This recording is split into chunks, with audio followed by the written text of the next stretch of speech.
This channel is supported by TrueFire. TrueFire is an online library of lessons from some of my favourite players. There's thousands of lessons on there. You can use the promo code JNC40 to get 40% off of any of their courses.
In this video, I wanted to discuss sort of the motivation behind kind of YouTube gear demos, the review kind of industry, and whether you should necessarily trust what you see on YouTube and try and understand a little bit about where someone who's making a gear demo or review might be coming from.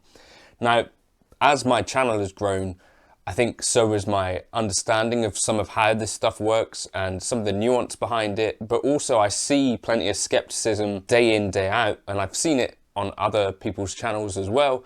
And I think people are generally smarter than people think. I think hopefully most of this stuff is sort of understood, but I just thought it might make an interesting thing to discuss. So for me, when I think of a gear review, in my mind, there is a little bit of tension between the idea of giving an honest review about a product if the video is being sponsored by the people who made the product, right? So for me, I think I occasionally get sent gear or occasionally get paid to demo bits of gear, you know, more than I would have back when the channel was smaller. I think, honestly, I'd be less inclined to do sort of a negative review of a product these days because, in theory, it might mean I might get less work from that particular brand. Now, as it happens, one of the brands that I'm going to be starting to do some work with soon, Boss, I did actually do a couple of on-the-fence negative reviews sort of around the GT1000 core. I don't know if they've seen them, maybe they have, but there's certain companies which have a bit of a shorter memory or maybe don't even mind frank and honest reviews versus other companies which I think have a bit of a stronger kind of memory for this stuff. So the point is that I guess knowing the motivation for why a person is doing a review or a demo or whatever, these things might change over time. So in the first place, the reason that I started doing videos concentrating on gear and demoing gear or reviewing gear in general is because that is actually what hooks people like you into viewing videos a lot more than if, for instance, I were to do a lesson video, you know, like I did yesterday, a lesson on Eric Johnson's When the Sun Meets the Sky. The audience for that seems to be smaller than the general interest for, you know, a bunch of gear stuff that I might do. So for me, I like to try and keep a balance between the two things. So like I try and do a review or gear demos and work with Helix stuff or Boss stuff or Fractal stuff or Neural DSP stuff, because that is the stuff that generally people find the channel through. And then try and sprinkle in some things that I think might hopefully help some people, but I generally expect the lesson type videos to do slightly worse view-wise. And obviously, if you get less views on a video, it gets less money from ad revenue. Ad revenue for me personally is pretty small per video anyway, but luckily I do loads of videos, obviously. So when I first started the channel though, I wasn't expecting companies to send me gear necessarily, and I wasn't expecting necessarily there to be a future relationship with these companies. So when I put out the Boss GT1000 Core review, I wasn't necessarily that worried that anyone at Boss might see it and think, well, you know, screw that guy, we'll never work with him. Luckily, they didn't think that if they have seen it, and it does mean that I can go on to do some different things. But there are other companies that I've done stuff about. So I've done, you know, quite a few videos around the Quad Cortex and sort of doing comparison stuff and trying to be sort of frank and honest about things. I don't think that was particularly a good idea if I wanted to do ongoing work with NeuroDSP, but I don't think they're interested anyway. That's not a problem. They don't have to be. But that might be why you might not see so many sort of videos sort of with negative points about gear, you know. So for many folks who do kind of gear demos and reviews, at a certain point it becomes a thing where it can be quite profitable. And if you have brand deals with certain companies, there's going to be, and this isn't all about cynicism or skepticism, I think for me personally, I can honestly say that if I've bought a piece of gear, I have a bit of a higher expectation than if a piece of gear has just been sent to me in general. Now there are companies again like Sire that I have like a little bit of they've sent me some guitars for free, and I felt like I had to kind of just point out the things that are not necessarily perfect with them.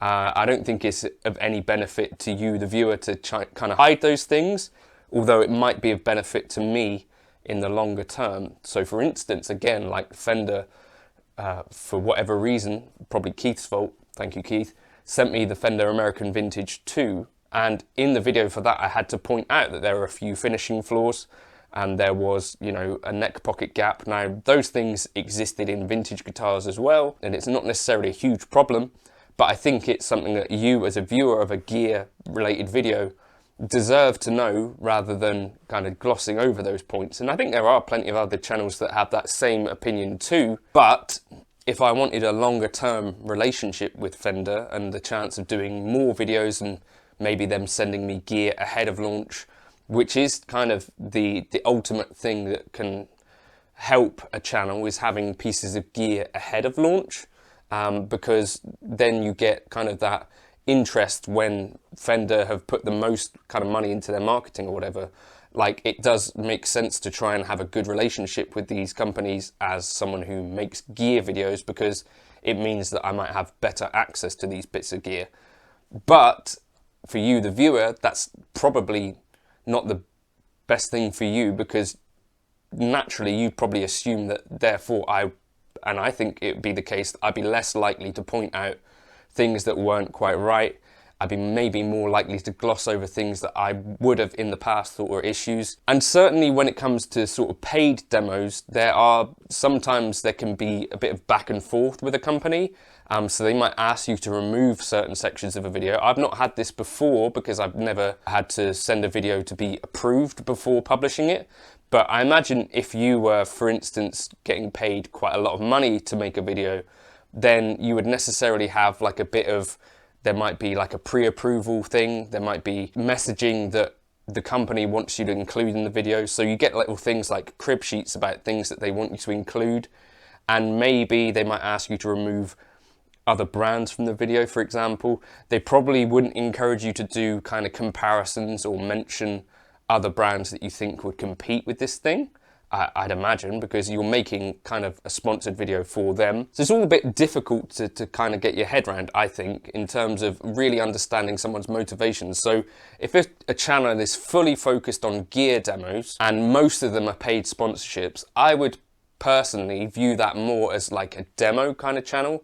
And there is a difference, I think, between a demo and a review. Like a review, I think, is very difficult to be impartial if you've been paid to review the product, because all the motivations to me seem a little bit wrong, right? Unless you're really happy to upset people, but then why would you want to upset someone who is paying you to kind of show off their product?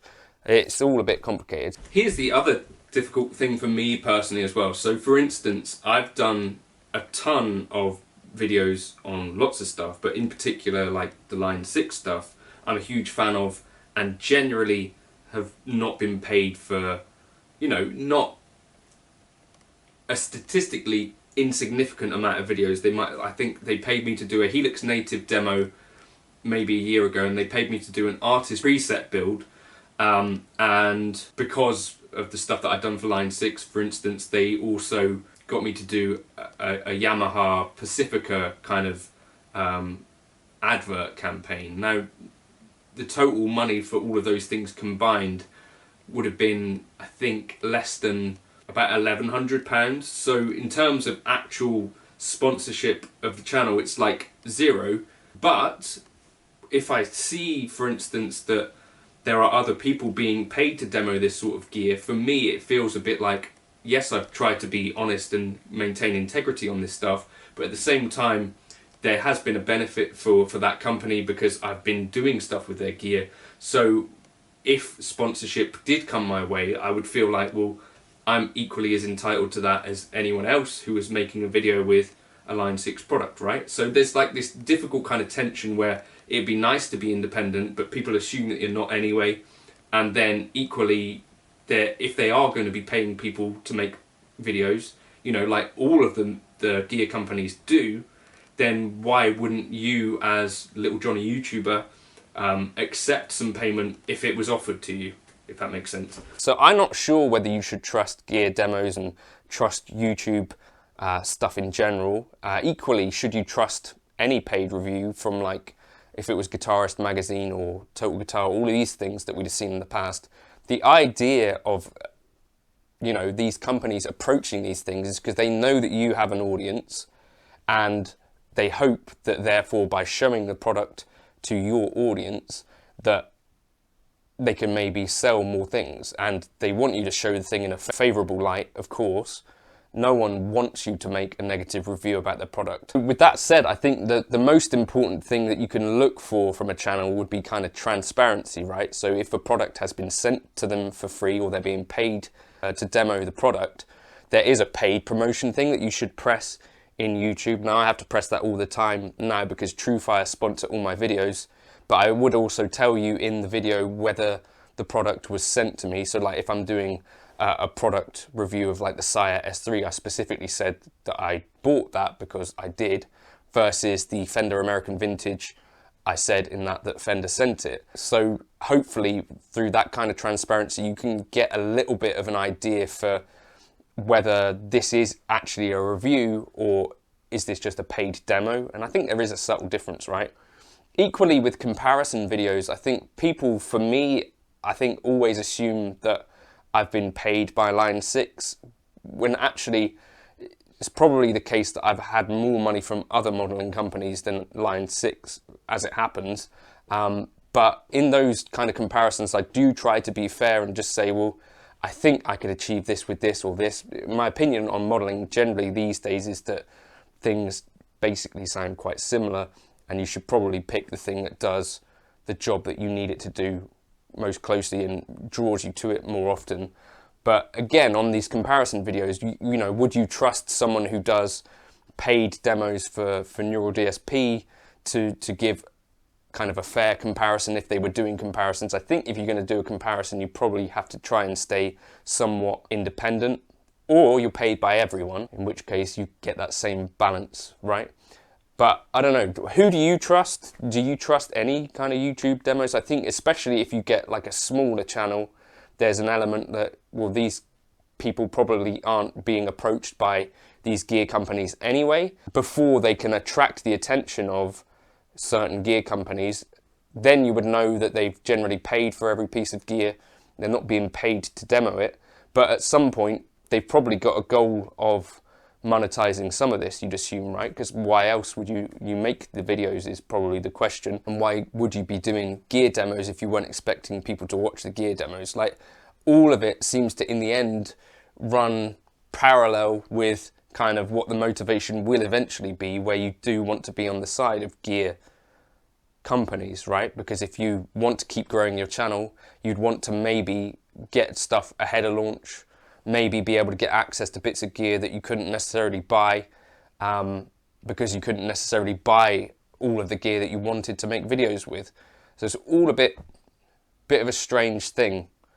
So let me know your thoughts in the comments. Can you trust YouTube demos?